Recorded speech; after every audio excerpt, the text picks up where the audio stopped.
So this WEN 8,750 watt dual fuel inverter generator comes in two boxes. The bottom box is going to have the generator itself, and then we're going to take a look at the smaller box right here to see what's inside.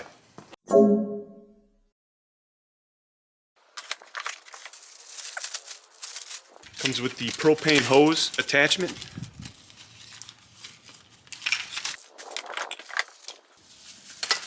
And we have the wheel kit. Comes with two wheels and then all the hardware to get it attached to the generator itself. Comes with the service manual. And it also comes with two high altitude kits. Here you can kind of see how it was packaged. It had a piece of wood on top with some styrofoam, and it's wrapped in plastic. It also comes with the Keychain Fob. You have your on and off button here, so you can remotely start the generator. So one of the first things you want to do is tip this generator over on its side, because they have these two red shipping brackets here that you have to take off. They actually give you an extra pouch that comes with the generator. Let's see what's inside. Looks like we have a flathead screwdriver, along with a spark plug wrench. It also comes with a whole series of actual wrenches that you can use to work on the generator. That's pretty interesting. It has here size 13, 19, and 10. Looks like these two are the same size. Alright.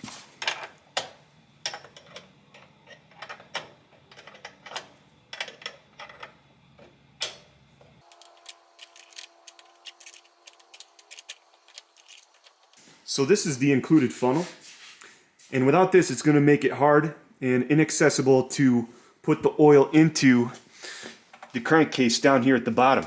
So what you do is you take the tube and you stick it into the inlet of the oil, which allows you to gain access outside to pour the oil into the crankcase.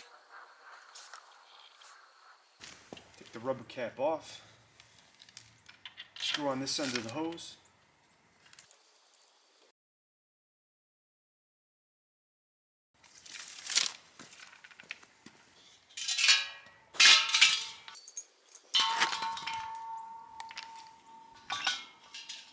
Screw on the other side of the hose to the propane tank.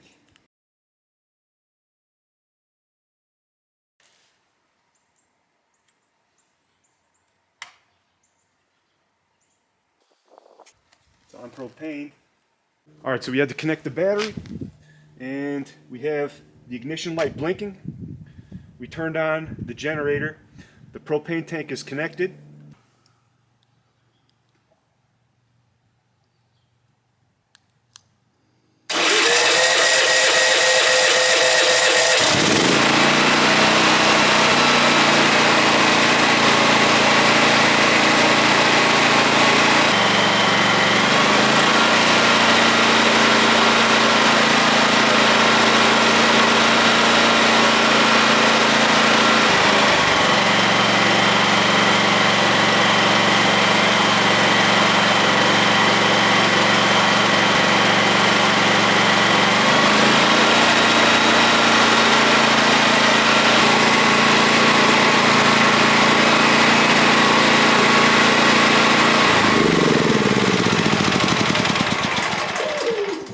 So we just shut off the generator and put it back into the garage. You'll notice that the start-stop ignition engine light here is blinking.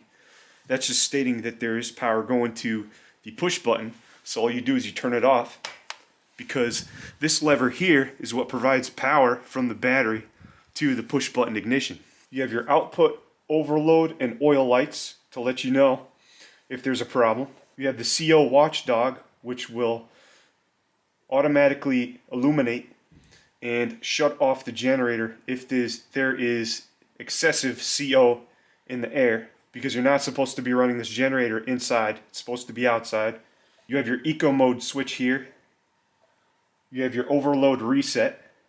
You have your USB ports here, which are covered by rubber cap.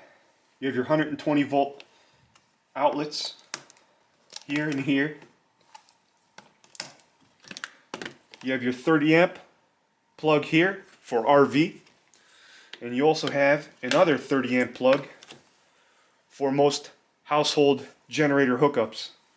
This button right here is for pairing your remote, and this is the meter here. It's going to tell you the voltage from which it's running at, the frequency, because this is a pure sine wave inverter generator, so it should be a 60 hertz pure sine wave, and then you have time. The time interval is going to indicate when you need to do oil changes and maintenance on the generator.